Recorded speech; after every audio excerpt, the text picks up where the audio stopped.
Welcome, everyone. Sorry we're a few minutes late. We were having some technical difficulties. Apparently, Collacchi and Benny couldn't figure out how to press a button, but we are here now for the Daily Fantasy Pivot on RotoCurve. We, of course, are here to teach you the game of daily fantasy baseball and go over a pretty interesting slate that we got tonight. There is all kinds of different routes you could go, but first, don't forget to check out the MLB free roll, which is tonight. I think it's $250 we got on the line for free. You can't really go wrong with that. They say nothing in the world is free, but if there's one thing that is free, it is this free roll. Let's bring in our hosts and see what kind of thoughts we've got tonight. Josh, first of all, what's going on? I like the backwards hat look we got going on tonight. And let's start with the topic that we were kind of talking about off air with I read an article earlier that Chris Bryant people thought was going to be the chalk at third base. What am I missing here? Don't we go in a different direction than that? I mean, I think we're on the same page thinking that there's probably someone better. Yeah, I mean, I think at first glance he could be considered the chalk if you didn't look at the rest of the slate. But I know I'm personally going to be on Benny's favorite athlete in the history of the planet, which is Matt Carpenter. I think he's definitely going to be the chalk. That matchup is just too good to pass up on. He's going to get the most at-bats in that lineup. For me, he's the lock and load at third base. All right, let's bring in the FanDuel man himself, Nick Mensio. Nick, yesterday was Cubs night for me. Tonight, I think, is going to be Cardinals night for you, so congratulations. Yeah, I think my bold call tonight will be Cardinals win tonight. break the 0 streak so far. I don't know if you saw, I tweeted the other day, someone photoshopped into the logo a crying Jordan of the Cardinals. That was probably my favorite. Tweeted at me so many times. That's probably my favorite crying Jordan of all time. I know there were a lot with them losing the championship that were good, but I think that one's the best. Anyways, Benny, let's bring you in now. What's going on? What do we got going there? Is that energy drink you're drinking as you've been dealing with the kids for the last 20 minutes? Yeah, I pretty much live on Red Bull and cigarettes, so that's kind of what keeps me going every day. There you go. They tell you not to go Red Bull with vodka as it can mess with your start, but I've never heard of anything anti-Red Bull and cigarettes, so that's probably just completely healthy. You know, if you haven't heard it, that means it's probably fine. Yeah, I mean, life is all about balancing your uppers and downers, so that's how I try to do it. So there you go. You're keeping your heart on a stable balance. But let's get into the slate tonight because it is an interesting one. And I think before we start going position by position, let's go to weather. Have any of you guys heard of any weather conditions that are worrying you with certain situations? I'll just open up the floor to you guys for some weather concerns. I guess we got none. I actually have it. I have Danielle's page open right here. Weather DFS, who does our weather reports for us. There's actually a lot of stuff tonight. Scattered showers expected in the Dodgers and San Diego. It's only scattered rain showers, and I think that game's all right. Dodgers and San Francisco. I'm sorry. Scattered showers, and it is California, so it'll rain hard for 15 minutes, and then the sun will come back out. So I wouldn't worry too much about that. There's rain forecasted in Southern California for the Anaheim Angels and the Texas game. You know, same thing, probably only be a little bit, and then it'll be done. There was one other game, too. Was it the Cincinnati game? Or? Yeah, they're saying that game's probably like the heaviest rain of the slate. Okay. Did they say anything about if they're expecting it to maybe be canceled? Like FanDuel players, is it something we should worry about? Or? Yeah, I think that there were Kevin, Go ahead. Kevin Roth has it as orange, the dude for Roto Grinders, which is that's pretty high. Red is the highest for cancel, for in danger for cancel. He has it as orange right now, so if that helps you out. Yeah, I think I was talking to someone earlier who said that they think it's kind of similar to some of those LA games that's been going on the last few nights where it's kind of on the brink right now and it could go either way. So if you're doing it for cash, you're kind of inherently taking that risk that it may not go. So I think that definitely, as we'll transition into the pitchers, I think that's going to knock Liriano down a notch for me. Yeah. And also. Oh, I was going to say just real. Go ahead, Nick. And they say there's 30 mile per hour gusts blowing out to center in that game, so that's definitely a downgrade to Liriano as well. Yeah, and Danielle actually just tweeted out that the Boston-Cleveland game, which is in Cleveland, close to Cincinnati, not far away, that the Cleveland game she think has a better chance of being played. The Cincinnati game is the riskiest one that, could have a chance of a rain delay and maybe even a, complete postponement or cancellation. So just keep that stuff in mind when you're picking your players tonight. Yeah, and let's get started on the slate because last show we kind of had to rush a position in because we went so long on some of the earlier ones. So let's get going. Let's go to starting pitcher, and Nick, let's start with you. Who do you like at starting pitcher tonight? I think Liriano was a top option, but I think we got to kind of knock him down a few notches at this point. Yeah, there's three guys that are really catching my eye tonight. It's Chris Archer against the Orioles. He's obviously the most expensive pitcher on the slate, at least on FanDuel. I assume it's the same on DraftKings. And then I like Jaime Garcia and Yordano Ventura a little bit. I'd probably rank them Archer first, Ventura second, and Garcia third, just on like the matchup wise. But price factor, then I'd probably go Ventura first because that Minnesota lineup is just striking out a ton. There you go. Benny, on the same pitchers, or what are your thoughts at starting pitcher tonight? Yeah, I honestly thought I would be the only person in the world on Ventura. So hearing Nick say that now, I'm starting to rethink it a little bit. But I like him a lot, too, for the same reasons that he said. Minnesota's doesn't have a very good batting average so far to start the season, and they're striking out a lot. So that's exactly what we look for. The game's in Kansas City, not really a great hitter's ballpark. I think Ventura has a lot going in his favor. One guy who he didn't mention that I really like is Taijuan Walker from Seattle. He's going up against an Oakland team. Before we even get into it, everybody needs to realize that you're looking at numbers and you're trying to figure out who's in a good spot and who's not in a good spot. Some teams are totally different than they were last year.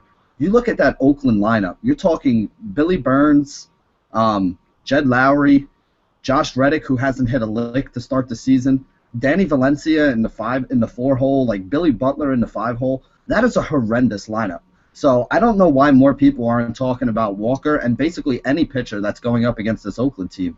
It's in Seattle, not a very good hitter's ballpark again up there. Walker is better at home last season, much better at home. Like you look at his numbers, the ERA was like a full point less. He pitched much better. The batting average was 30, 40 points lower.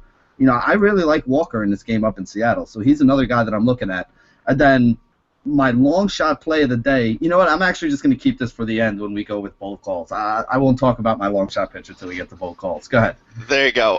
Actually, I'm going to suggest something. Benny, you bring up a good point, is that when people go to Fangraphs to get your stats, right now I would go and click the active roster button, which is available, because that gives you the guys on their team now and how they fared last year. So when you're looking at, a team like the Athletics or maybe some other teams that have made some significant moves, like the Rockies, I wrote about them in the rotations article this week, how they signed Rayburn, how their team statistics would factor as a whole now makes a lot more sense than looking at just last year without a guy like Ryan Rayburn against lefties. Like, obviously they were terrible then, but what would it have looked like with a guy like that in the lineup?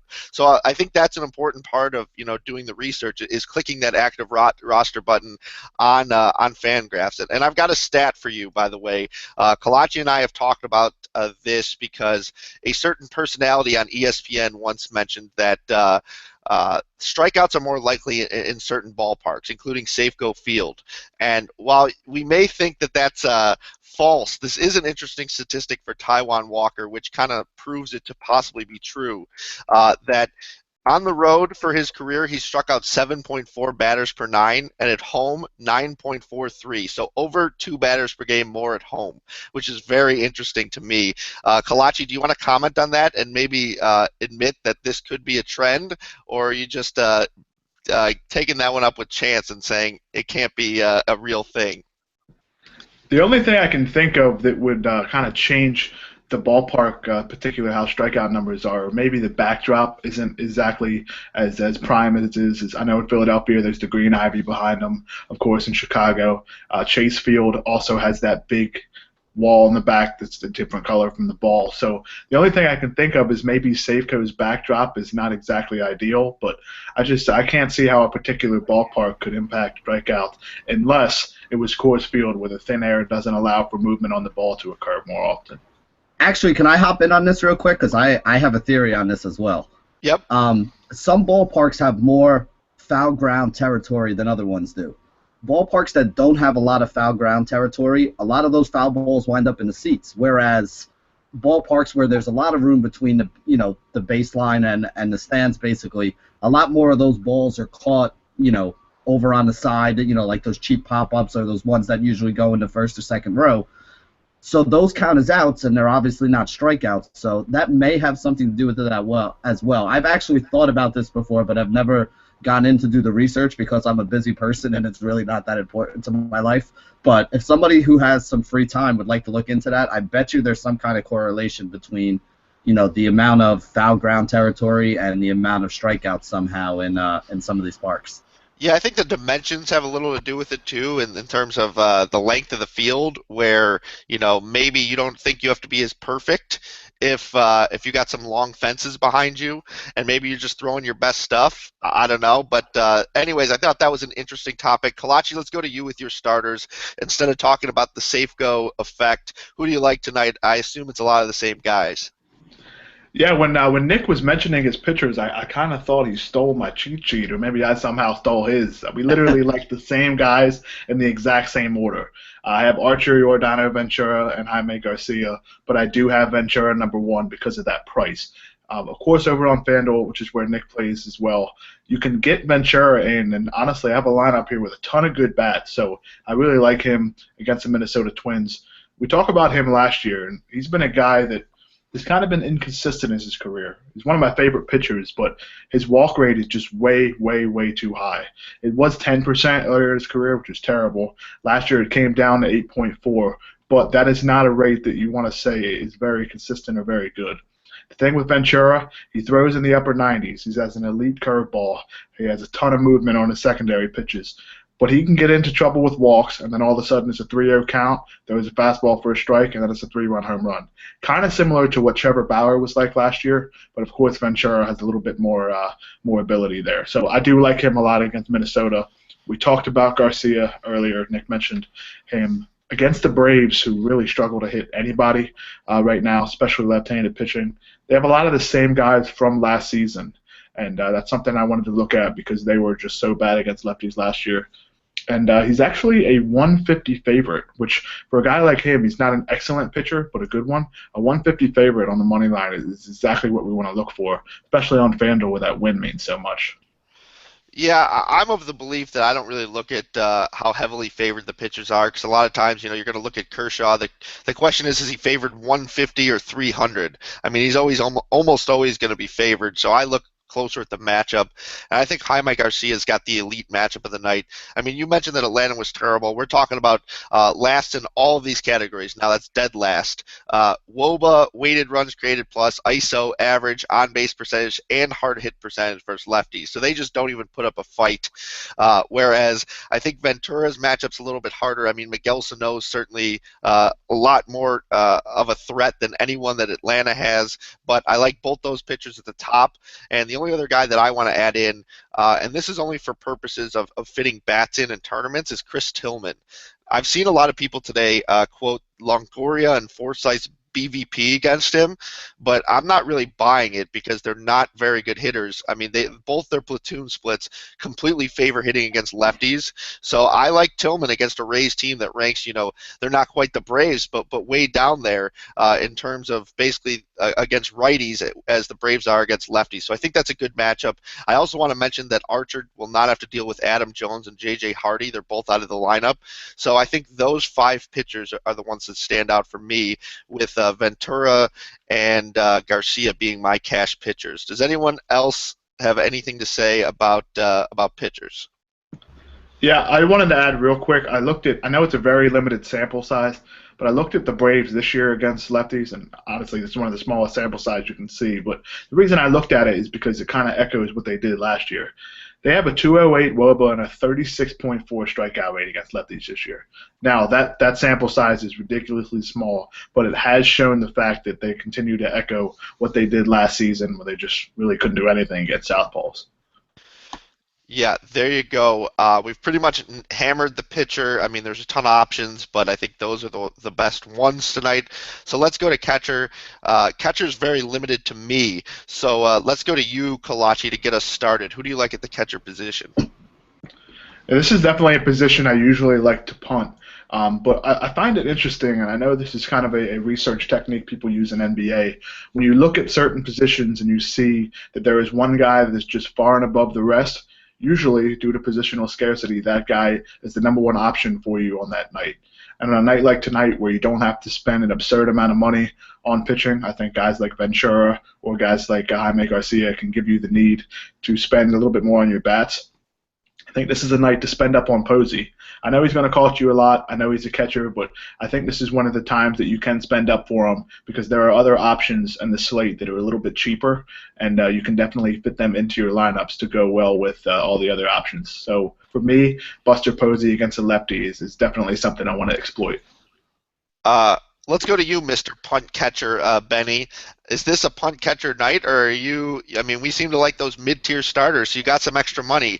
You going to keep going small here, or are you just going to spend extra on a monster outfield?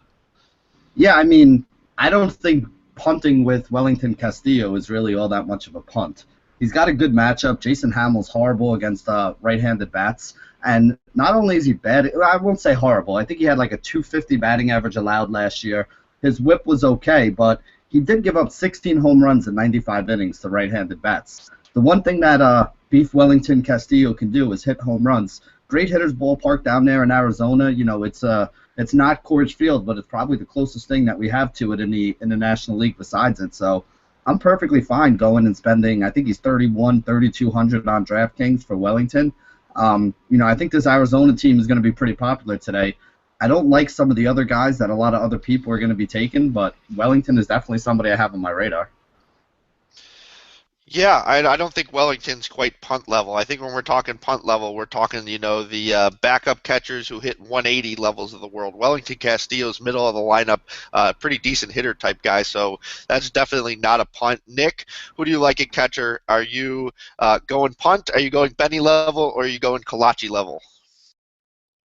I definitely like both those guys, Josh and Benny mentioned. But if we're talking punts, I kind of like Tyler Flowers for the Braves tonight against a lefty and Jaime Garcia. I'm not really trying to pick on Jaime Garcia too much, but Tyler Flowers' WOBA against lefties last season was 337, and he had a huge, like a really high hard percentage contact rate, so 37.8%. So he was smashing the ball against lefties, just wasn't get very lucky. He can hit one out of the park for you. I also like Hank Conjure a little bit against the Orioles and Chris Tillman. And then there's one more I like, Chris Iannetta against a lefty, Eric Surkamp for the A's. If you're punting, those are the three guys I'm looking at tonight. Yeah, I like Posey the best if you can afford him, but I'm not sure I'm going to be able to afford him, even though I'm way on that Giants stack, and I think that's going to be one of my favorite stacks for tournaments. I like Jonathan Lucroy more because of the pitcher than because of the hitter, because Scott Feldman's one of those weird right-handed pitchers who's allowed a better career weighted on base to right-handed hitters. And, Lucroy's one of those guys who slightly prefers hitting lefties. He's got a pretty decent career slash line of about 270, 330, and where's the rest of it for righties? Basically, he's good but not great. Let's see, it's 260, 335, and 408. So he's good but not great, but I think that Feldman's just not very good. And I like some of those Brewers hitters, and there's not really a way to get it. And then you look at their price differences on DraftKings, 4,500 to 3,800. So it is substantial, and I think that $700 could do you good at a different position, even though I do agree that Posey's the better option. Does anyone else like anything else at the catcher tonight, or should we move on? If that's And I wanted to mention with Go ahead, Nick. I wanted to mention with Iannetta that he's batting sixth tonight, so he's moved up from I think he was batting eighth or ninth earlier in the season, but he's batting sixth against Surkamp, so I love that spot. He has a really high walk rate too against lefties. Yeah, I was just gonna throw in too. Francisco Cervelli, if that Cincinnati game goes, is hitting in the 5 spot tonight, so he's in the middle of that order, and he's pretty cheap as well. It's not like he's a guy I love, but Alfredo Simon is somebody that I think we can pick on. He's not a very good pitcher at this stage of his career, so Cervelli is somebody who I would look at in the middle of that Pittsburgh order as well. Yeah, Simon's a guy, I think all those hitters, if the wind's directly blowing out like we're talking about, Simon tries to keep it on the ground, but if the ball gets in the air, they're probably going to hit it pretty hard against Simon. It's got a good chance of going out, so I have no problem with stacking against him. Let's go to first base, because I think first base is going to be interesting tonight. I'll just start it off that I think a guy who's not going to be that highly owned tonight is Eric Hosmer. Uh, No, Irvin Santana has a career 1-4 whip against lefties. He's certainly worse against them. Hosmer, a guy who puts it in play. I think a lot of people are going to spend up, which is, I'm going to shoot it over to you guys. I mean, Encarnacion's the other guy who, if I have the money, I haven't done my roster construction yet, is the guy I'm going to go to. But I think Hosmer's kind of a safe, nice, cash option at first base that I don't think people are going to be too heavily on with all these options. Benny, let's go to you. Who you got at first base? Yeah, I mean, I like Encarnacion as well, but there's a name that I'm using in a lot of spots because I think he's going to be 4 or 5% owned, and I think he's in a pretty good spot here, and that's David Ortiz from the Boston Red Sox. Big Papi has a 4.13 WOBA last year and a 3.20 ISO score against right-handed pitching. So this guy absolutely mashes right-handers. It doesn't really matter who you throw out there with him.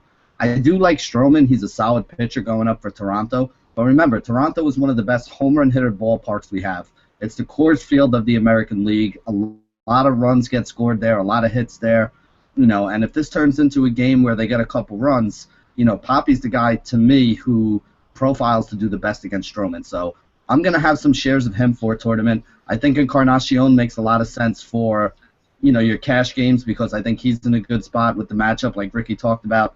And then to make Nick happy, I don't know if you saw this, but St. Louis is actually rolling out Matt Adams in the cleanup spot today, who is very cheap all over the industry because he hadn't even been starting. Brandon Moss had. But if you played any DFS last year, you remember at the beginning of the year, this guy was a pretty solid DFS contributor. He's got some power. He can hit for average. And, again, he's got a really good matchup, and he's in the cleanup spot for that St. Louis team. So I think Matt Adams is a way to also go away from what everybody else is doing. You can save money with him at like 3,100 on DraftKings at first base, and then you can go and get every stud at every other position you want if you're trying to fit in, all the other guys who we're about to talk about in a minute. Yeah, I think it depends on roster construction, but I actually think Matt Adams is going to be pretty popular now. If he's, in fact, the starter, I had Moss on my list, but if he's out and Matt Adams is in, it's a pretty easy transition. It's 1-for-1. Sub that guy out, put him in, and I think Matt Whistler, literally the worst pitcher in baseball last year against left-handers, so it's pretty easy just to slide another guy who is in there. I have no qualms with any Cardinals lefty tonight. You could tell me literally almost anyone. You could tell me that you're having me hit eighth for the Cardinals, and I'm a lefty, and I'd start myself tonight. So there you go. Nick, who do you like at first base? Are you on board with Matt Adams? Yeah, definitely. I like Matt Adams a lot tonight. I mean, I don't know if I go for it. I think it's a great tournament option. But if you're looking at Adams' numbers from last year, I think he got a little bit unlucky, actually, and he was hurt. I know that for a fact. But his hard percentage hit was 41.7%, which is second behind Chris Davis and David Ortiz among first basemen tonight. So he smashes the ball when he gets hold of it. He just has to get hold of it first. But 4 other guys are catching my eye, too. Paul Goldschmidt, righty-righty matchup with Jason Hamill. I know we talked about how Hamill struggles against righties, gives up a lot of homers, perfect ballpark. Goldschmidt mashes lefties, but he also mashes righties, too, so I like him. And I also like those 2 Royals first basemen, Kendrys Morales and Eric Hosmer.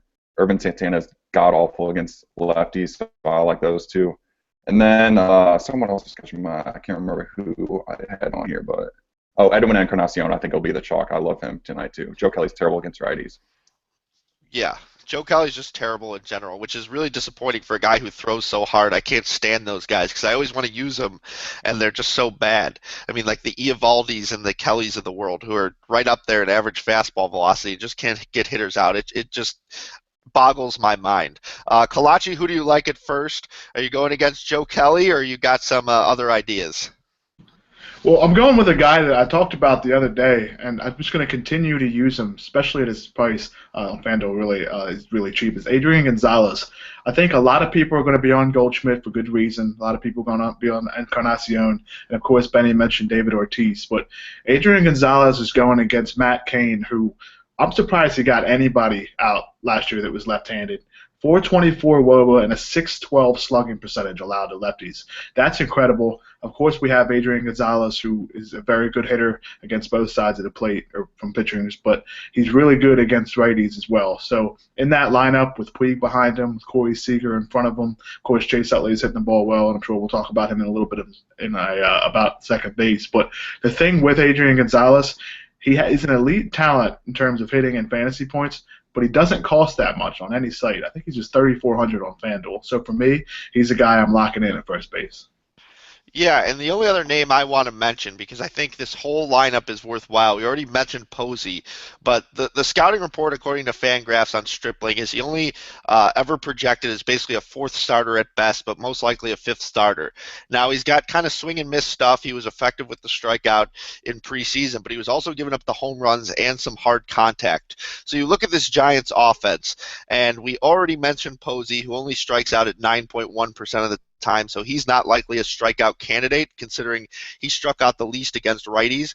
Well, Brandon Belt struck out not the most, well, yeah, the most of any position hitters. The guys who struck out more were Heston, Peavy, and Kane. So he struck out the most of any of the position players, but he also hit the ball hard the most at 39.9%, almost 40% of the time against right-handed pitching. So he's certainly got some pop. I mean, 198 ISO's third on the team behind Pence and Crawford against righties. So I think Belt is an unbelievable tournament option tonight because I think he has home run potential, but, I mean, you look at that strikeout number, and if this guy really is a strikeout pitcher, you know, he could be susceptible for that, which worries me a little bit, which is why I like some of the other Giants hitters better. Does anyone else have anything else at first base tonight? All right, let's move on then. Let's go to second, and I'm going to stick with the Giants, and this is the guy I do like, is Joe Panic. This is actually the guy who stands out to me because of his contact potential against a guy who's a strikeout pitcher. Joe Panic, he only struck out at 10% last year against righties, which is just behind Buster Posey. He actually had a higher WOBA than Posey, and his slash line 318, 379, 473 against right-handed pitching. So I think for his price, he is an elite play tonight. Let's go to you, Nick. Who do you like at second base? Yeah, I like Panic a lot as well. He's definitely one of the three that were catching my eye. The other two would be Ben Zobrist. I don't know if you mentioned him just now or not. I kind of zoned out for a second there, but I like Ben Zobrist a lot, and I like Colton Wong and Joe Panic a lot. Those are the three I'm really keying in on tonight. Nick, I will make you a soundtrack if you want for your bedtime. You know, some people fall asleep to the sounds of the seas. I can give you a spiel of me about a right-handed pitcher, and it'll put you right to bed every night. You'll be right there along with the rest of the people listening. Collacchi, let's go to you. Who do you like at second? Looks like it's another thin position, kind of like catcher. Yeah, I do like Panic as well against the righty. I did mention earlier that Posey was facing a lefty. It got crossed up there. It is a right-handed pitcher. But two other guys I like tonight. One is in a lefty-lefty split, and the other one is a guy that's just been crushing the baseball. The first guy in a lefty-lefty split is actually Robinson Cano, who I know has hit home run in 3 straight games. The chances of it happening 4 times in a row is slim. But he has that lefty-lefty matchup, so I think his ownership's going to be a little bit low. And he faces a guy by the name of Eric Surkamp, which I hope I pronounced that right, but I really have never heard of this guy. But I did look at his numbers. In really limited work, he's allowed a 397 WOBA in his career against lefties. So for considering he's a left-handed pitcher, that's not very good. We know Cano is just crushing the ball right now, so he's an option for me in tournaments. But a guy I'm looking at in cash games is actually Chase Utley. I didn't think I was going to be able to roster him again last year after seeing his knees kind of give out a little bit more. Of course, I watched him his entire career in Philadelphia. But this guy is crushing the ball right now. His line drive rate, I know it's very small sample size, but it tells you how hot he's been. His line drive rate is 56% right now, which is just absurd. The other day, I believe he went 0 for 4, but all 4 balls were hit hard, so he is crushing the ball. He's facing Matt Cain, who can't get anybody out from the left side of the plate. And on top of all that, at least hitting in that lineup in front of guys like Seager, Gonzalez, and Yasiel Puig. So for me, it's a perfect storm, and he's a perfect second baseman for me for cash games. Yeah, it's crazy how the likes of Matt Cain have fallen so far. It used to be a guy that we'd start every time he pitched. Now it's a guy who we start guys against him every time he pitches. It's kind of amazing how that Giants pitching staff has kind of gone so far in the hole. I think they paid Barry Zito too, so they've got a lot of wasted money there. Let's go to you, Benny. Who have you got for us at second? Any names that we haven't mentioned? You guys mentioned most of them, so let me throw a couple out that you didn't that are, only tournament plays here. These are not guys I'm rolling in cash, but I think you can look at Odor from Texas going up against Matt Schumacher, whatever his name is, potato, I don't really care. All I know is this guy gives up a ton of home runs to right-handed or left-handed batters, doesn't really matter. So if you're looking for that guy in a tournament that can be low-owned and give you that upside pop, Odor is somebody who fits that bill. Another guy who fits that bill that I know is going to kind of piss Ricky off here a little bit, but I understand why people like Logan Forsythe tonight. I'm not saying that I'm going to play him, but I understand the argument that people are trying to make for him. You look at Tillman. Right-handed batters last year hit 271 against them, had a whip of 133, and had 17 home runs in only 87 innings. So you're basically talking about 1 home run every 5 innings this guy's given up to right-handed batters. So that's why everyone's so high on Forsythe and Longoria. Now, I also understand Ricky's argument for it as well, that neither one of these guys are guys who are good in righty-on-righty splits. There's nothing about looking at either one of them that tells you, they should be able to hit a home run or they should have a good game against a right-handed pitcher, except for the fact that they're playing in Camden Yards and Tillman is that bad. So I understand the argument for it. I'm not saying that I'm buying into the argument, but I understand the argument that people are making for him. And again, it's only a guy that I would use in the tournament if you're looking for a guy who might be low owned and give you some pop, which is actually why I wouldn't use Forsythe tonight as much as I do kind of like him, because I don't think he is going to be low owned. I think there are a lot of people talking about him. It's a little bit different for Longoria, who's in the same situation, because I think there are other third basemen that people are looking at. But I think Forsythe anywhere over 10% tonight is not the kind of guy that you want. I think you'd rather use a guy like Odor, who can get you that home run and be low owned, rather than a guy who can get you that home run, isn't really in the right splits matchup, but might be higher owned. That's the difference between the two of them. I'd rather use Odor at lower ownership than Forsythe, who people are talking about at higher ownership, when the two guys are basically in the same position against a same-handed pitcher who gives up a lot of home runs. Yeah, and I think if you're going with one of those guys, I like the argument more for Longoria because, I don't really subscribe to the batter versus pitcher thing. But if you're looking at it, I mean, he's 16 for 49 off Tillman for his career with 6 homers. I mean, that's a lot in 50 at-bats against one person. So I understand why people are on Longoria. That's a tad above average. Yeah, exactly. So I understand why people would think that, but again, I think it could just be a random sample. And Tillman actually looked really good in that game that got rained out. I think he had 5 strikeouts in 2 innings, and then he had to be cut short because of the weather. So this is actually his first start that got moved up after that. So I don't know. I wouldn't put too much stock into 5 strikeouts in 2 innings, but it was a thing. The last guy I want to mention who I actually thought was cash viable, but he's hitting 7th in the lineup, is Colton Wong. We're talking about another lefty against Whistler. Again, they're all in play tonight. I mean, he's kind of half the hitter that Matt Carpenter is. I mean, he's 335 WOBA as opposed to 394, so he's kind of a middling hitter, but he's good enough to use against Whistler is my argument for him. And I like the spot for all those lefties. Does anyone have anything else at second base? I think the bad thing about Wong this season is going to be he's going to be hitting 7th and 8th like all year long. It's going to suck, but because he's a great hitter against righties, I just wish he would bat higher in the lineup. Yeah, exactly. And I think just for everyone's purposes, I think we like to focus on the top 5 or 6 for cash game purposes, just because they have the chance at an extra opportunity that time through the lineup, and you're kind of playing the numbers for cash where you just need opportunities, you need some consistent points, and you don't need the 5 homers in your lineup to win. You just need guys to get on base. So yeah, Wong at 7 is really annoying tonight. Let's go to short. Benny, I'll start with you since you kind of had no names left by the time we got to you for the last one. Shortstop, who do you like tonight? Yeah, I mean, I like Seager going up against San Francisco. He gets Matt Cain. We talked about it. Last year Matt Cain was a shell of the guy that he used to be. I think he only pitched like 60 innings last year, gave up 12 home runs in those 60 innings. Left-handed bats hit over 300 against him. This is a guy that got knocked around, Josh threw the stat out before. I think his WOBA against lefties last year was like 420 something.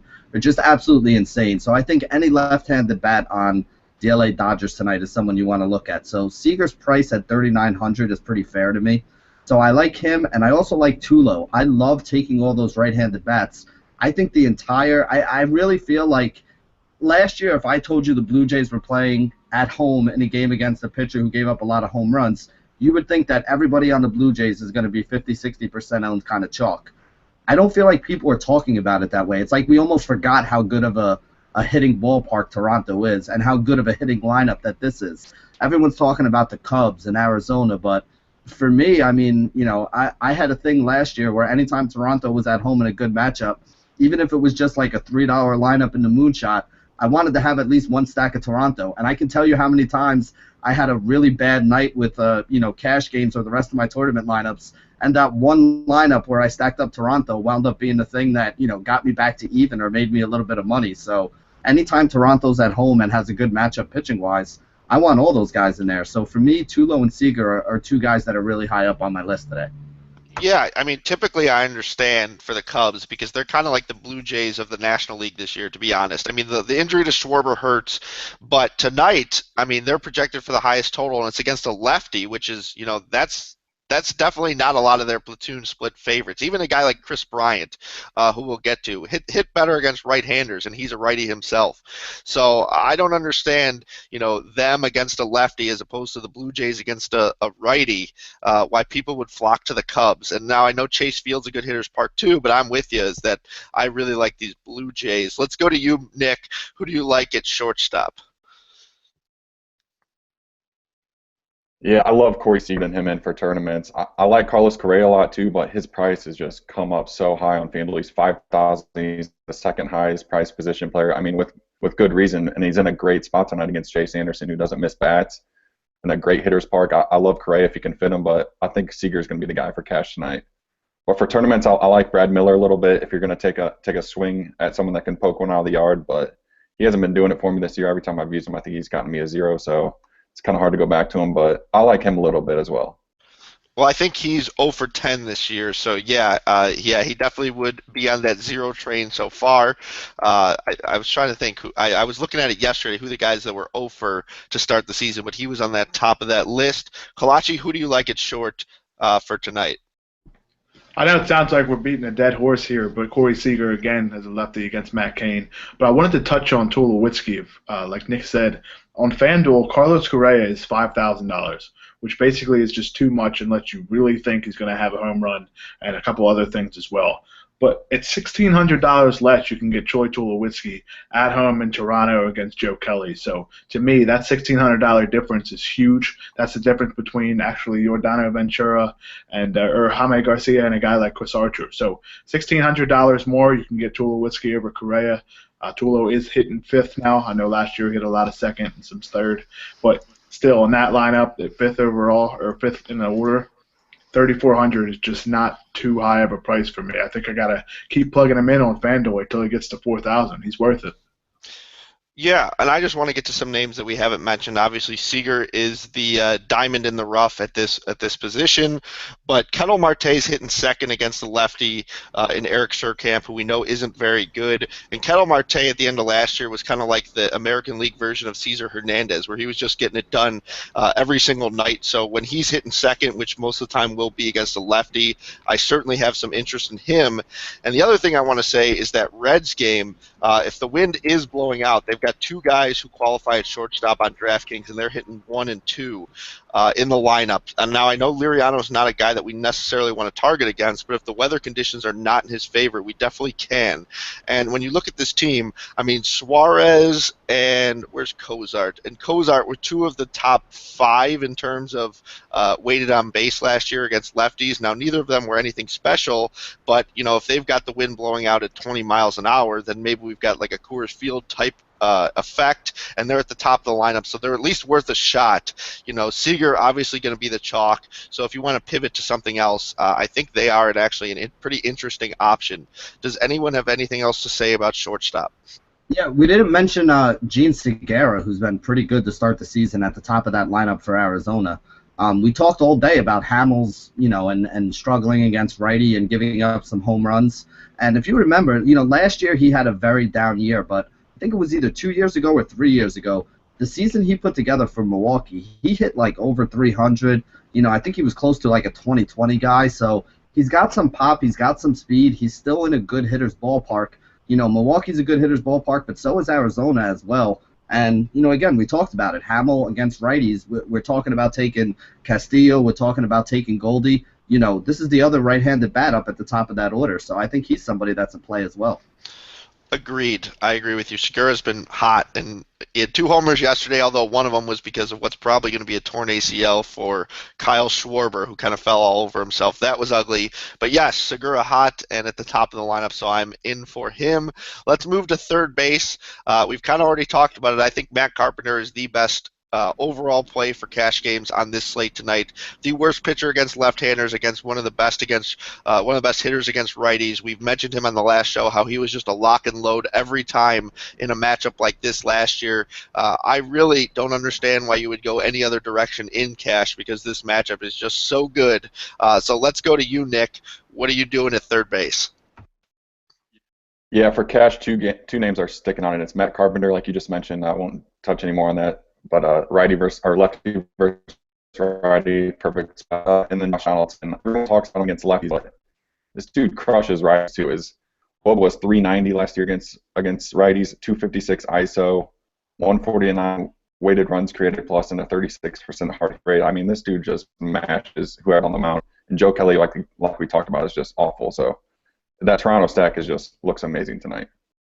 Yeah, and the one interesting thing I have on Donaldson is, Joe Kelly throws fastballs at I think it's the 8th highest percentage of any pitcher in baseball. And you look at the Blue Jays, Fangraphs does like how they weight how a pitch or a certain batter hits each pitch, and Donaldson above and beyond. And the Blue Jays, a team of very good hitters, crushes fastballs. At least he did last year, at an astronomical rate above the next hitter, who is Batista. So, Donaldson against fastballs is just almost a solid lock 'em in type bet. So yeah, if anyone's going to give you a run for your money for using Carpenter, it's him. Let's go to you, Collacchi. Who do you like at third? I'm locking Carpenter in as well, but if you don't have the money to use him, maybe you're using Posey, maybe you're using some more expensive guys at first to second. I like Justin Turner a lot tonight, because I think a lot of people are forgetting about the righties for the Dodgers. Of course, we talked about how bad Matt Cain was against lefties last season. He wasn't very good against righties either, with a 371 WOBA against right-handed hitters. And Justin Turner has been a reverse splits hitter for basically most of his career. And most of that basically is due to the fact that with his swing, he hits a lot of balls to right field. He's actually mentioned in our Bob's Bargains column, which is done every day by new writer Bobby Finnegan. And he talked about how last season he hit over 300 against righties, which is good, but he had an isolated power rating of over 200 too. Considering Matt Cain struggles against both sides of the plate, I think Turner in that 3-hole could be a little bit underowned, especially with everybody being on Carpenter. So he makes for a decent GPP play as well. Benny, what you got for us? Yeah, I mean, it's no surprise my man love for Matt Carpenter, so he's obviously the guy that I have in cash. I also love Donaldson, so he's somebody in a lot of my lineups. But to give you guys another name to think about, Jake Lamb for Arizona is somebody who's off to a pretty hot start this year. And I'll give all credit to Mike Rathburn last year. He was all over this guy earlier in the year, had me, picking him up in some leagues and drafting him in some leagues that drafted a little bit later. He was off to a pretty hot start before he got hurt. This is a guy that has some power, hits in the middle of that Arizona order. Again, they're in Arizona today, pretty good place to hit. We like all the other bats in front of them. I actually have like stacks of Arizona today because I think that they can put up a lot of runs against Jason Hamel. So, for me, I'm using Carpenter and cash. I'm going to have a lot of shares of Donaldson as well in tournaments. But if you want to go different than what everybody else is doing, those are probably going to be the 2 highest owned guys. So if you want a different kind of roster construction, if you go cheap at third base and use a guy like Jake Lamb, you're still getting some home run upside and you get some extra money to spend elsewhere. So just another idea for you guys for tournaments only. I wouldn't use him in cash, but for tournaments, I think he's a viable option. Yeah, let me just go with two tournament options. Matt Duffy to kind of fill out that Giants stack that I love so very much today against a pretty poor young hitter. And then another one is Mike Moustakas in that Kansas City stack that I think is going to be under-owned tonight. I mean, I think Irvin Santana's only out for a good game on most nights is the fact that he could strike a bunch of guys out. Every once in a while he'll have that 10K pretty dominant night, and you're just not going to do that against the Royals. The Royals are going to, if you're pitching to contact with them, they're going to hit the ball hard, and I think there's a lot of candidates for that. But Moustakas didn't strike out very much versus righties, put the ball in play, decent ISO total. So I think, if you're going that route, you want Hosmer and you want Moustakas in that stack. Does anyone have anything else to say about third before we go to outfield? Yeah, I figured you guys would mention these guys, but I have a couple more tournament options as well. Luis Valbuena batting cleanup for the Astros tonight in Miller Park, Austin Peters Park, against a righty that doesn't miss bats. Luis Valbuena crushes righties. Isolated power rate is super high. And then Adonis Garcia for the Braves. I know his sample size is extremely small, 60 plate appearances against left. This dude has like 980 OPS against lefties. 3 BOBA, 166 weighted runs created plus, and 36% hard hit rate. So I think he's in a great and fourth or fifth for the Braves tonight against the lefty. Yeah, I agree with you. There are a lot of options at third, especially for tournaments, but for cash it's pretty easy. Let's move on to outfield where it's not so easy. I'm going to start with a guy who's usually a tournament option who I think I'm going to use in cash tonight is Jose Bautista. He's one of 3 Blue Jays who hit over 390 in terms of weighted on base against right-handed pitchers last year. People are looking at that Longoria batter versus pitcher. He doesn't have very good versus Kelly, only 2 for 12 with a homer. But what he does have is the ability to hit a fastball that I put on, or I alluded to earlier with Donaldson. That Donaldson and Bautista are above and beyond their best fastball hitters, and really all Kelly does is chuck in straight 96-mile-an-hour fastballs. To me, that is a recipe for a Joey Bautista homer. I'm going to call it now that I think he does homer tonight. I want him in all my lineups. I love Joey Bautista for pretty much everything tonight. Let's go to you, Collacchi. Why don't you start us off for outfield? I think the guy that everybody's looking at, of course, tonight when they start picking their hitters is Matt Carpenter, and maybe somebody else is going to look at maybe Buster Posey. But for me, the first guy I clicked on tonight, now I'm going to have to find some value to fit him in, but Nelson Cruz against a lefty. I know last year Benny mentioned on his Benny Bats article, probably 3 times a week, Benny, every time you face a lefty, you just talk about Nelson Cruz bringing that boomstick, right? Mm-hmm. Every time he faces a lefty. This guy's numbers against lefties are just insane last year. I think his isolated power rating was over, let's see, I got it right here, it was over 300. So basically, 321 ISO against lefties. That's absurd. His WOBA was 462. So basically, this guy just sees the ball better than anybody else in the entire MLB against lefties, even higher than Paul Goldschmidt, which is saying something because Goldschmidt is excellent against left-handed pitching. So for me, I think the guy that's going to hit a home run, maybe 2, Nelson Cruz. What about you, Nick? We got Nelson Cruz, we got Jose Bautista, we got some expensive outfield, but we saved a pitcher so we can afford it at this point. Who do you like at outfield? Yeah, Nelson Cruz's teammate, actually, Franklin Gutierrez. Cruz gets all the credit for hitting lefties, which he mashes them, but Gutierrez is right up there as well. Its sample size is a lot smaller from last year, 112 plate appearances, but 615 slugging, 298 ISO, 411 WOBA, 44.2% hard hit rate. This dude just mashed lefties last year. I remember using him all the time against lefties, and he seemed to hit a home run like every time he was out there. So he's 2,300 on FanDuel. Perfect spot to save tonight. What about you, Benny? We got 2 Mariners. We got Bautista. Who else we got? I mean, there are plenty of names tonight. Yeah, all 3 of those guys are on my list, but let me throw out a couple other guys that we can talk about, just other guys to throw in there. David Peralta, very cheap over on DraftKings. I think he's only like 36 or 3,700. He's hitting cleanup, 3rd, 5th, somewhere right in the middle of that order. We talked about how Hamels is a guy that we want to attack with the right-handed bats, but it's not like lefties are in a bad spot against him either. Peralta's a guy against right-handed pitching. 397 WOBA last year, 228 ISO number, so he's got some pop. He's hitting really cheap on DraftKings. I'm not sure of his price on FanDuel, but I'm pretty sure I have him in my lineup over there as well. So I think he's going to be a popular choice. I think a lot of people are also talking about Corey Dickerson, who I don't hate either. Trying to see where I had those stats for him here. He's going up against Tillman. You know, Tillman's a guy that we wanted more right-handed bats against, but again, he is a guy that gives up a lot of home runs. 262 batting average he allowed last year to left-handed hitters. He had a 141 whip against left-handed hitters. So left-handers have been getting on. And again, Dickerson's another guy.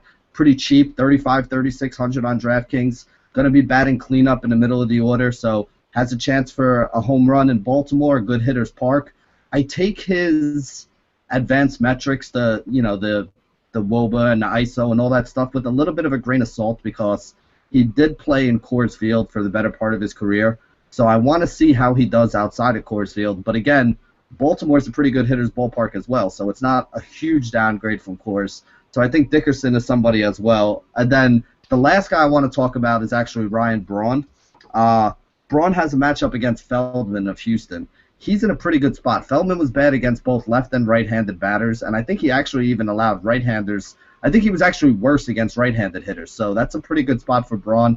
Braun's pretty good in righty-on-righty matchups, 352 WOBA, 207 ISO last year. He's at home in Milwaukee, good hitter's ballpark, place where he can jack out a home run. So I think Ryan Braun is a lower-owned sneaky option you can look at today as well. Yeah, I agree with you. I think that David Peralta is a huge one. I think that if I had a top three, and probably the ones I'm going to roll out in cash are Cruz, Bautista, and Peralta. I think those are the ones that stand out above all others to me, but we haven't mentioned yet who's actually a fantastic cash option if you can afford it is Denard Span, who's going to lead off that Giants stack against this guy, Ross Stripling, the one we've been talking about, who's just a back end of the rotation type guy. I mean, the Giants all hit him well. Span surprisingly led the team and waited on base. Even though he's a little guy, you don't really think of as a home run hitter.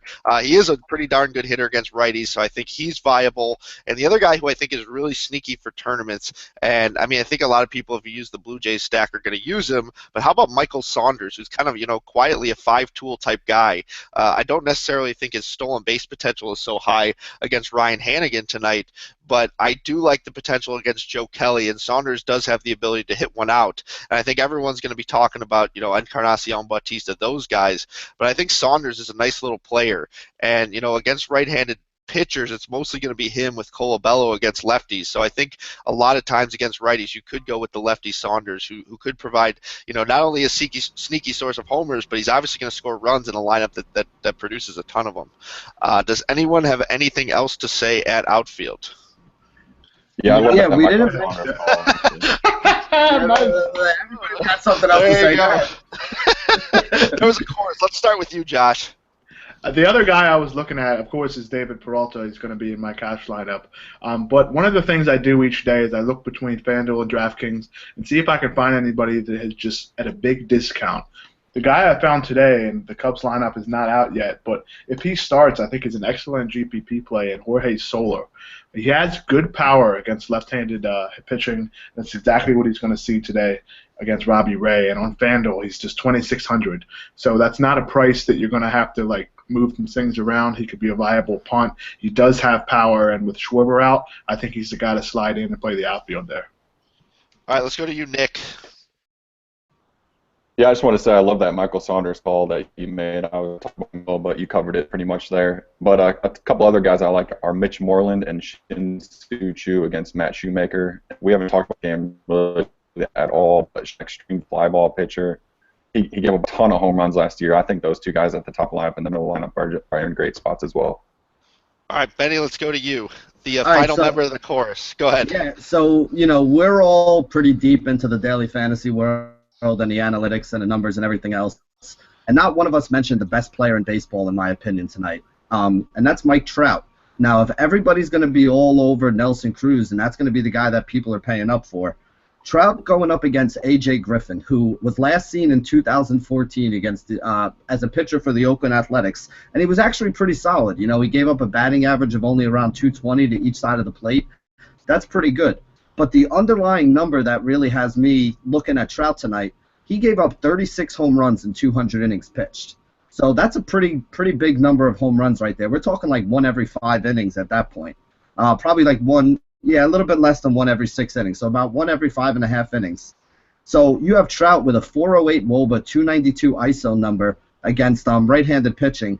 And like I said, 4 of us here and about 1,000 other people who do, daily fantasy advice columns and stuff. And I haven't heard anybody mention his name so far today. So if everybody else is going to be paying up for Nelson Cruz and you swerve over and pay up for Trout instead, if Cruz has a bad game and Trout does get a hold of one and hit a home run, you're going to be sitting pretty in a lot of these tournaments. So, in cash, I'm using Cruz too. I always do when he faces a lefty. But for a tournament, you want to try to do what other people aren't doing. And I think paying up for Trout isn't really taking much of a chance. You're still getting a great player in a pretty good spot. You're just not getting the guy that's going to be 60% owned. You're getting one that may go off at, maybe 10% tonight for Mike Trout, and I'd be very happy if that's the way it shakes out for me. I agree with you. I love doing that sometimes. It's just taking the good hitter. Even a good hitter versus a bad pitcher, even if it's against their platoon splits, even if it's against things, it's that, other people are going to be going way into the analytics, whereas I think it was Correa earlier this week against a righty, and, it happens all the time. When a guy's a good hitter, he's going to hit off of anyone, especially a pitcher, who I think A.J. Griffin was probably helped out by those numbers in Oakland, and, it's been a while for him. So I agree with you. I love those guys. That makes me look at the top of the list, and you look at the most expensive guys, the Trouts. We didn't mention McCutchen. We didn't mention Mookie Betts. We didn't mention Hunter Pence, even though I love him in that stack. Those are all guys who can hit anyone. So for tournaments, that's what makes baseball so fun, is that there's a lot more volatility to day than there is in basketball, and all these guys can certainly get it done. All right, we got 2 minutes left. Let's go to bold calls. Let's start with you, Nick. I know you said you had one at the beginning of the show, so get her done. I was just joking about that Cardinals one, but I'm gonna go with the Rangers. Three dudes hit home runs, and it's Shin-Soo Choo, Prince Fielder, and Mitch Moreland all homer tonight. There you go. Benny, you said you were saving it for bold calls, so let's see what you got, that ace up your sleeve. Well, my bold call is that Nick is going to be completely wrong tonight, because my bold call is actually Matt Shoemaker going out there and throwing a pretty good game. Now, I understand everybody's looking at him and saying this guy gives up more home runs than, my son does to me in Little League in the backyard right now when we're playing wiffle ball. But at the same point in time, this Texas team has been horrible to start the year. They were in a better hitter's ballpark in Texas. They're going to a worse hitter's ballpark right now. And you look top to bottom in this lineup, you're looking at the guys that could jack out a home run. You probably want the lefty power bats. Well, what lefty power bats do they really have on that Texas team? Shin-Soo Choo, I agree with what Nick said. He's probably the guy who's the highest likelihood. The next highest likelihood that people are going to be using is Prince Fielder. And Prince Fielder doesn't really hit home runs anymore. He didn't last season. He's still a good hitter. He may put 1 or 2 in the gap, but he hasn't been jacking them out of there. And then you look at some of the rest of that lineup. That is a pretty weak lineup. I think they're a little bit overrated.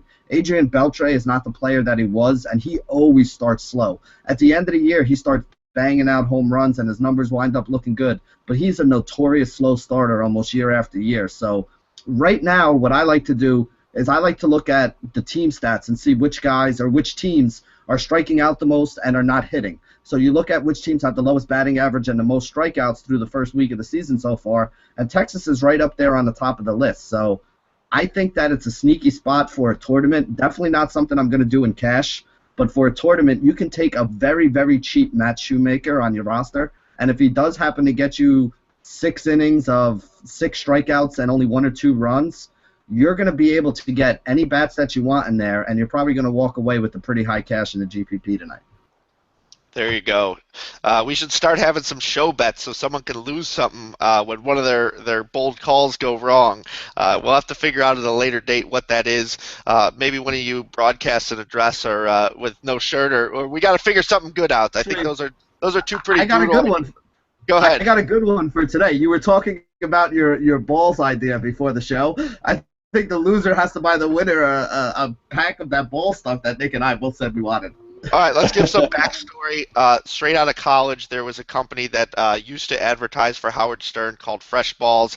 They are deodorant for your man parts, who have since expanded to deodorant for your woman parts, and I had applied for a job there. But yeah, I kind of like that. The loser of this bet has to buy some deodorant for their man parts for the other one that is beautiful.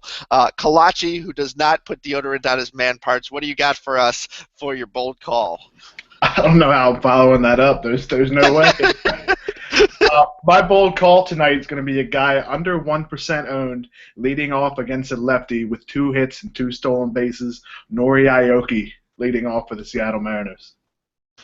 There you go. I'm going to go with 2 different things. I just saw that Oakland lineup has 6 lefties, and Walker did struggle a little bit against lefties last year. Higher walk rate, higher pretty much everything. So I'm going to say the Oakland A's end up scoring 7 runs. But my real bold call is Jose Bautista hits not 1 but 2 homers tonight. I think we have a big entrance to the season, basically, finally, from Jose Bautista. So good luck on our bet for the man part deodorant. Until next time, it is 5:02, so we are going to be out. But don't forget to check out the MLB free roll tonight. We got free money flowing aplenty, so make sure you get your share in it. Have a good weekend. Until next time, we're out.